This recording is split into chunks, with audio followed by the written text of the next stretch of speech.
Salut à tous. On se retrouve aujourd'hui pour un mini JT News. Alors il y aura quoi au menu? Il y aura la Sega Pluto. Ouais, non, c'est pas un truc avec Dingo et Mini, hein. Vous la voyez derrière, je vous expliquerai après ce que c'est. On va commencer par le Vic Mini, enfin Mini Maxi. Puisque vous avez là la petite vidéo, regardez. Oh, mais c'est William Shatner. Donc une petite vidéo sur le Vic 20 qui va sortir avec le clavier fonctionnel. Comme le Mini C64 qui était ressorti en plus gros avec le clavier fonctionnel. Ça va ressortir, alors pour l'instant il est annoncé sur Amazon Angleterre uniquement. Prévu pour la rentrée. Mais voilà, vous pourrez ajouter et programmer vos propres jeux. Regardez comme c'est beau. Alors je sais plus qui m'avait dit la news récemment dans mon live, je suis désolé. J'ai oublié ton pseudo. Voilà, sortie annoncée pour octobre 20, le VIC 20. Et ici on peut voir que sur Amazon, vous voyez, il est en précommande à 109 livres sterling. Ça doit faire quoi, 120 euros, 130 euros ça? Donc avec le clavier qui sera fonctionnel, on va regarder vite fait les photos, qu'est-ce qu'il y a de beau. Voilà, moi c'est pas mon époque, hein. C64, VIC 20, moi j'ai commencé avec les consoles Master System 8 bits, j'ai bien aimé qu'il y avait un Amstrad, mais moi j'avais pas ça, si le MO5 que j'ai connu à l'école. Donc la boîte qui a l'air quand même jolie, with sound and music, waouh, fait par Retro Game, pas le youtubeur. Hein. Donc le clavier qui sera fonctionnel pour les connaisseurs. 3 ports USB apparemment sur le côté.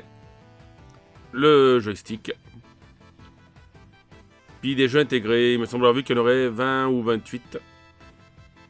Là, il y a quoi? Il y a Matrix, il y a Laser Zone. Il y a l'air d'avoir pas mal de choses. Vous pourrez choisir le display entre le Pixel Perfect, européen 4 tiers, nord-américain 4 tiers. Petite futilité. Et peut-être qu'il y aura une clé aussi comme la clé True Blue Mini qui est sortie pour le 64 Mini. Mais ça, moi, j'ai pas testé encore. Ensuite, le Sega Pluto. Pourquoi je parle du Sega Pluto? C'est qu'il y en a un aux enchères. Voilà, le Sega Pluto, en fait.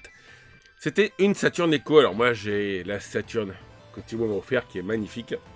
Et Sega voulait limiter les coûts. Ils ont fait des prototypes de cette console. La Sega Pluto 2 que vous voyez là en photo. Donc il y en a une qui est aux enchères. C'est assez rare.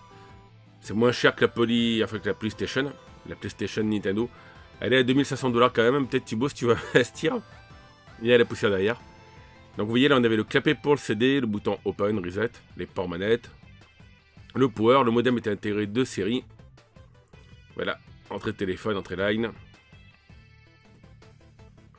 Le design est spécial, j'aime bien le design comme de la Saturn normale, mais celui-là aussi était joli je trouvais. Ici le port pour mettre la cartouche Action Replay ou cartouche mémoire. Donc sortie RCA, la prise d'alimentation américaine hein, bien sûr. Et voilà, c'est sorti aux enchères, je vous mettrai le lien du site des enchères. Prototype, donc ça c'est le prototype numéro 2, parce que le prototype numéro 1, apparemment il n'y a pas marqué Saturn dessus. Et là il y a quand même marqué Sega Saturn sur le couvercle. Prototype de 95-96, mais bon, Sega, elle s'est tombée tout ça à l'eau, je me semble. Ça aurait dû sortir au prix de 399$. Et là il y a une photo, c'est sur Sega Retro, regardez.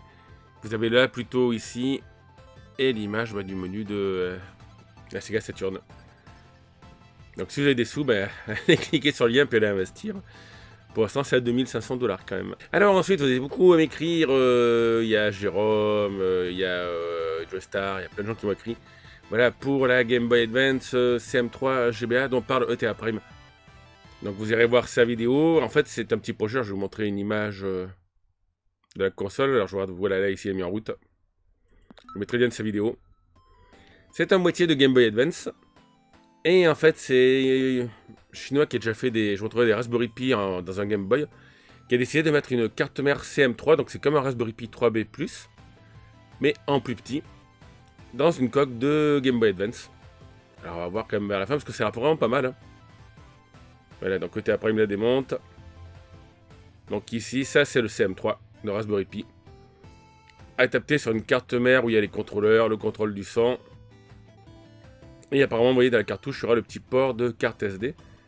Donc voilà, beaucoup de gens m'en ont parlé ce matin, ça a l'air magnifique. Après, le problème, ça va être le prix, je pense, hein, parce que là, vous avez AliExpress. Et vous voyez déjà, voilà, donc le Game Boy LCL. Donc c'est LCL, en fait, c'est le truc du chinois. Mais si vous prenez avec un 3A, c'est 159€. Voilà, il faut savoir que rien que la carte mère CM3 C'est dans les 40 euros. Vous rajoutez l'écran, la coque. Donc je sais pas combien ça sera, parce que si vous prenez avec un Raspberry 3B, là c'est beaucoup plus cher, vous montez à 263 euros. Le truc a l'air sympa. Après je vous rappelle que si vous avez un GPI 15 comme moi, là vous pouvez l'upgrader, vous pourrez enlever cette cartouche avec le Raspberry Pi 0 et mettre une cartouche CM3.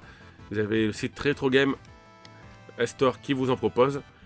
Le problème, c'est que ça coûte 35 euros pour la cartouche en plastique et après vous rajoutez le Raspberry Pi CM3. Comme il était dedans, ça fait encore 40 euros. Donc ça fait 70 euros à rajouter en plus à ce boîtier. À ce prix-là, si vous achetez le boîtier, ça fait 140 euros. Je vous conseille, je vous mettrai le lien dans la description, d'acheter chez les Chinois directement, voilà, le Pi LCLP, voilà. Parce que là, vous avez le LCLP en plus avec 6 boutons. Les boutons LR derrière ont l'air plus confortables. Et vous avez déjà dans le CM3 d'intégrer. En plus, ils font plusieurs modèles. Donc à voir, mais je vous mettrai le lien de la vidéo de TR Prime. C'est vrai que c'est peut-être plus facile à maintenir, surtout pour les boutons LR, parce que ça, je vous l'ai dit, c'est pas mal, mais pour jouer à F0, les boutons LR, ils sont derrière, là, sous mes doigts. C'est pas pratique, alors qu'une Game Boy Advance, vous avez des boutons dessus, ça serait mieux.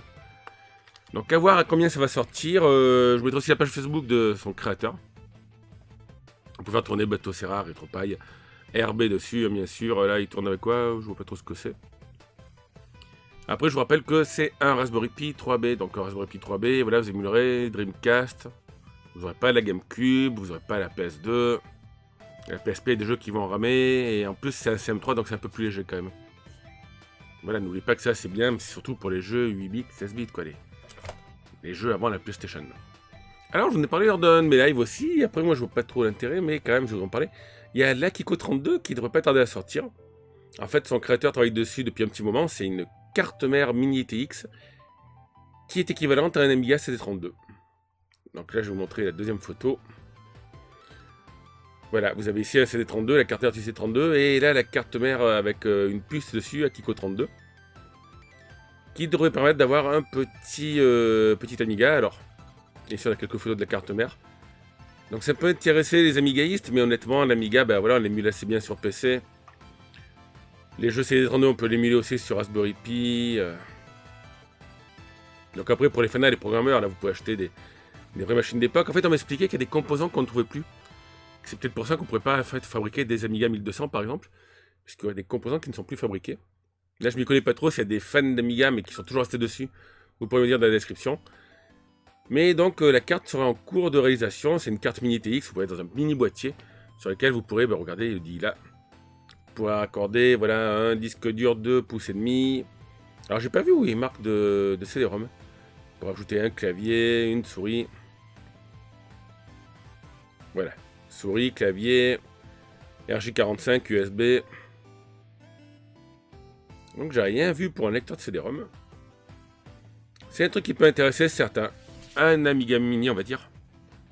Une carte qui reproduirait les fonctions de l'Amiga avec un processeur 68030. Donc, à vous de voir. J'aime bien le petit logo qui reprend la police Amiga, voilà. Akiko 32. Un prototype. Après, même si moi j'adore l'Amiga, j'ai un Amiga 500, le 600, après j'ai eu le 1200, j'avais mis un disque dur, une carte accélératrice. Voilà, c'était top, mais bon. Aujourd'hui, je sais pas trop. Donc, allez, moi je vais vous laisser là. N'oubliez pas que si vous voulez enchérir, si vous avez des sous, vous avez la Sega Pluto. Le VIC-20 qui va sortir en octobre. La Kiku 32, ça fait 2 ans que c'est en cours de projet, donc je pense que ça va pas être pour demain. Et puis la petite console testée par EDA Prime, je pense qu'on en trouvera vite après sur AliExpress. Mais c'est tout simplement une coque de Game Boy Advance avec une carte adaptée sur laquelle on en fiche un Raspberry Pi CM3 et pas un Raspberry Pi 3B. Voilà, c'est un Raspberry Pi plus léger avec un peu moins de mémoire. Et vous pouvez faire pareil sur le GPI 15, mais dans ce cas-là, je vous dis, ça vous coûtera aussi cher d'acheter un GPI LCL. Donc allez, n'hésitez pas à laisser vos commentaires, vos questions. Et puis moi, je vous dis à bientôt pour une nouvelle vidéo. Ciao tout le monde!